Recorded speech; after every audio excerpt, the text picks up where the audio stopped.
قال كان النبي صلى الله عليه وسلم بارزا يوما للناس فأتاه جبريل فقال ما الإيمان؟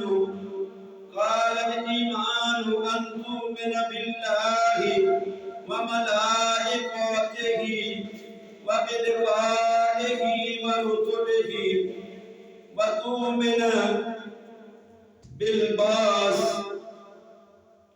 قال ما الإسلام؟ قال الإسلام أن تعبد الله ولا تشرك به شيئا وتقيم الصلاة وتؤتي الزكاة المفروضة وتصوم رمضان. قال ما الإحسان؟ قال أن تعبد الله كأنك تراه فإن لم تكن تراه فإنه يراك.